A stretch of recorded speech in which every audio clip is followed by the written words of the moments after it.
Video ಕೊನೆಯಲ್ಲಿ ದೇವರ ಆಶೀರ್ವಾದ ಹಾಗೂ ರಿಮಿಡಿಯ ಲಾಭಗಳು.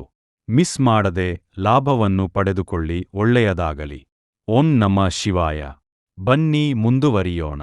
ಮೇಷರಾಶಿಯವರಿಗೆ ಹನುಮಂತ, ಶಿವ ಮತ್ತು ಸುಬ್ರಹ್ಮಣ್ಯ ದೇವರ ಆಶೀರ್ವಾದ ತುಂಬಾ ಶಕ್ತಿಶಾಲಿಯಾಗಿ ಕೆಲಸ ಮಾಡುತ್ತದೆ. ಇವರ ಆರಾಧನೆ ಮಾಡಿದರೆ ಧೈರ್ಯ, ಯಶಸ್ಸು ಮತ್ತು ಶಾಂತಿ ಸಿಗುತ್ತದೆ. ಓಂ ನಮಃ ಶಿವಾಯ ಅಥವಾ ಓಂ ಹನುಮತೆ ನಮಃ ಎಂದು ಜಪ ಮಾಡಿ. ಮೊದಲಿಗೆ ಮೇಷರಾಶಿಯವರು ಯಾವ ದೇವರಿಗೆ ಪೂಜೆ ಮಾಡಬೇಕು ಮತ್ತು ಯಾವ ದೇವರಿಂದ ಏನೇನು ದೊರೆಯುತ್ತದೆ ಎಂಬುದನ್ನು ತಿಳಿಯೋಣ. ಮೇಷರಾಶಿಯವರಿಗೆ ಹಣ ಕೈಯಲ್ಲಿ ನಿಲ್ಲಲು ಮತ್ತು ಹಣ ತಾನಾಗಿಯೇ ಅವರ ಹತ್ರ ಬರಲು ಕೆಲವೊಂದು ಸೂಚನೆಗಳನ್ನು ಈ ವಿಡಿಯೋದಲ್ಲಿ ತಿಳಿಸಿಕೊಡ್ತೀನಿ. ಕೊನೆಯವರೆಗೂ ನೋಡಿ, ಇದರ ಲಾಭವನ್ನು ಪಡೆದುಕೊಳ್ಳಿ. ಬನ್ನಿ ಮುಂದುವರೆಯೋಣ. ಮೇಷರಾಶಿಯವರಿಗೆ ಸಾಮಾನ್ಯವಾಗಿ ಈ ದೇವರ ಆಶೀರ್ವಾದ ಅತ್ಯಂತ ಶುಭಕರವಾಗಿರುತ್ತೆ. ಒಂದು ಶ್ರೀ ಹನುಮಂತ ದೇವರು. ಮೇಷರಾಶಿಯವರು ಧೈರ್ಯಶಾಲಿಗಳು. ಆದ್ದರಿಂದ ಹನುಮಂತನ ಆರಾಧನೆ ಇವರಿಗೆ ಶಕ್ತಿ, ಧೈರ್ಯ ಮತ್ತು ಯಶಸ್ಸು ಕೊಡುತ್ತದೆ. 2 ಶ್ರೀ ಸುಬ್ರಹ್ಮಣ್ಯ ಸ್ವಾಮಿ. ಈ ದೇವರ ಪೂಜೆ ಮಾಡಿದರೆ ಶತ್ರು ನಿವಾರಣೆ ಮತ್ತು ಜೀವನದಲ್ಲಿ ವೇಗವಾಗಿ ಬೆಳವಣಿಗೆ ಆಗುತ್ತದೆ. 3 ಶಿವನ ಆಶೀರ್ವಾದ. ಶಿವನ ಆರಾಧನೆ ಮನಸ್ಸಿಗೆ ಶಾಂತಿ ಕೊಡುತ್ತದೆ ಮತ್ತು ಕೋಪವನ್ನು ನಿಯಂತ್ರಿಸಲು ಸಹಾಯ ಮಾಡುತ್ತದೆ. 4 ದುರ್ಗಾದೇವಿ. ದುರ್ಗಾದೇವಿಯ ಪೂಜೆ ಮಾಡಿದರೆ ರಕ್ಷಣೆಯು ಹೆಚ್ಚುತ್ತದೆ ಮತ್ತು ನೆಗೆಟಿವ್ ಎನರ್ಜಿ ದೂರವಾಗುತ್ತದೆ. ಪ್ರತಿ ಮಂಗಳವಾರ ಅಥವಾ ಶನಿವಾರ ದೇವಾಲಯಕ್ಕೆ ಹೋಗಿ ದೀಪ ಹಚ್ಚಿ ಪ್ರಾರ್ಥನೆ ಮಾಡಿ. ಓಂ ನಮಃ ಶಿವಾಯ ಅಥವಾ ಓಂ ಹನುಮತೆ ನಮಃ ಎಂದು ಜಪ ಮಾಡಿ. ಮೇಷರಾಶಿಯವರಿಗೆ ಹನುಮಂತ, ಶಿವ ಮತ್ತು ಸುಬ್ರಹ್ಮಣ್ಯ ದೇವರ ಆಶೀರ್ವಾದ ತುಂಬಾ ಶಕ್ತಿಶಾಲಿ. ಇವರ ಆರಾಧನೆ ಮಾಡಿದರೆ ಧೈರ್ಯ, ಯಶಸ್ಸು ಮತ್ತು ಶಾಂತಿ ಸಿಗುತ್ತದೆ. ಮೇಷರಾಶಿಯವರು ಧೈರ್ಯಶಾಲಿಗಳು ಮತ್ತು ಆತ್ಮವಿಶ್ವಾಸ ತುಂಬಿರುವವರು ಆಗಿರುತ್ತಾರೆ. ಇವರು ಯಾವ ಕೆಲಸವನ್ನಾದರೂ ಮೊದಲಿಗೆ ಪ್ರಾರಂಭಿಸುವ ಗುಣ ಹೊಂದಿರುತ್ತಾರೆ. ನಾಯಕತ್ವ ಗುಣ ಇವರಲ್ಲಿ ಸಹಜವಾಗಿ ಇರುತ್ತದೆ. ಇವರಿಗೆ ಯಾವುದೇ ಕೊರತೆಯಿಲ್ಲದೆ ಸ್ಪಷ್ಟವಾಗಿ ಮಾತನಾಡುವ ಸ್ವಭಾವವನ್ನು ಇವರು ಹೊಂದಿರುತ್ತಾರೆ. ಆದರೆ ಕೆಲವೊಂದು ಸಂದರ್ಭದಲ್ಲಿ ಕೆಲವೊಂದು ತುರ್ತು ನಿರ್ಧಾರಗಳನ್ನು ತೆಗೆದುಕೊಳ್ಳುತ್ತಾರೆ ಮತ್ತು ತುಂಬಾ ಉತ್ಸಾಹ ಹಾಗೂ ಉಲ್ಲಾಸದಿಂದ ಕೆಲಸ ಮಾಡುವವರು ಇವರು ಆಗಿರುತ್ತಾರೆ ಮತ್ತು ಯಾವುದೇ ಸಂದರ್ಭದಲ್ಲಿ ಎಂತಹದ್ದೇ ಸ್ಥಿತಿಯಲ್ಲಿ ಸವಾಲುಗಳನ್ನು ಎದುರಿಸಲು ಹಿಂಜರಿಯುವುದಿಲ್ಲ. ಆದರೆ ಬೇಗ ಕೋಪ ಬರುವುದು ಇವರ ಒಂದು ಸಣ್ಣ ದುರ್ಬಲತೆ ಆಗಿರುತ್ತದೆ. ಅದರಿಂದ ಕೆಲವೊಮ್ಮೆ ಕಷ್ಟಕ್ಕೆ ಈಡಾಗುವುದು ನಡೆಯುತ್ತದೆ. ಆದ್ದರಿಂದ ಎಚ್ಚರವಾಗಿರಬೇಕು. ಹಾಗೂ ಇವರು ಏನನ್ನಾದರೂ ಒಮ್ಮೆ ನಿರ್ಧರಿಸಿದರೆ ಅದನ್ನು ಪೂರ್ಣಗೊಳಿಸುವ ತನಕ ಬಿಡುವುದಿಲ್ಲ. ಇದು ಮೇಷರಾಶಿಯವರ ಗುಣವಾಗಿದೆ.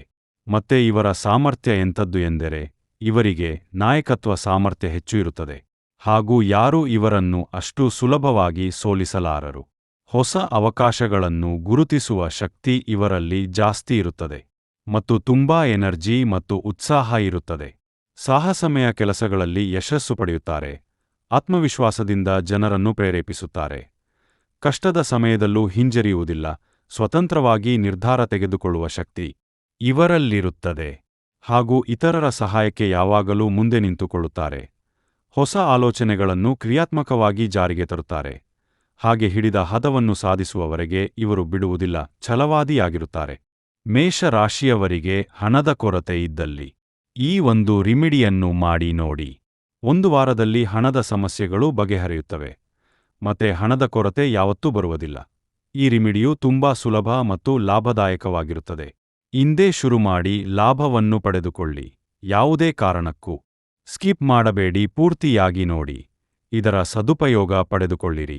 ಬನ್ನಿ ರಿಮಿಡಿಯನ್ನು ಹೇಗೆ ಮಾಡೋದು ಅಂತ ತಿಳಿದುಕೊಳ್ಳೋಣ. ನಿಂಬೆ ಹಣ್ಣಿನಿಂದ ರಿಮಿಡಿ. ಹೌದು ವೀಕ್ಷಕರೇ, ಇದು ತುಂಬಾ ಪ್ರಭಾವಿ ರಿಮಿಡಿಯಾಗಿದೆ. ಈವಾಗಲೇ ಇದನ್ನು ಬರೆದಿಟ್ಟುಕೊಳ್ಳಿ, ಇಲ್ಲವಾದರೆ ವಿಡಿಯೋವನ್ನು ಸೇವ್ ಮಾಡಿಕೊಳ್ಳಿ. ಬನ್ನಿ ರಿಮಿಡಿಯನ್ನು ಮುಂದುವರೆಸೋಣ. ನಿಂಬೆ ಹಣ್ಣಿನ ರಿಮಿಡಿ ಮತ್ತು ಅದರ ಲಾಭಗಳು. ಪ್ರತಿ ಶನಿವಾರ ಅಥವಾ ಮಂಗಳವಾರ ಒಂದು ಹಸಿ ನಿಂಬೆ ಹಣ್ಣು ತೆಗೆದುಕೊಳ್ಳಿ. ಅದನ್ನು ಮಧ್ಯದಲ್ಲಿ ಕತ್ತರಿಸಿ ಸ್ವಲ್ಪ ಉಪ್ಪು ಮತ್ತು ಕಪ್ಪು ಮೆಣಸು ಹಾಕಿ ನಿಮ್ಮ ಮನೆ ಅಥವಾ ಅಂಗಡಿಯ ಮುಂದೆ ಇಡಿ.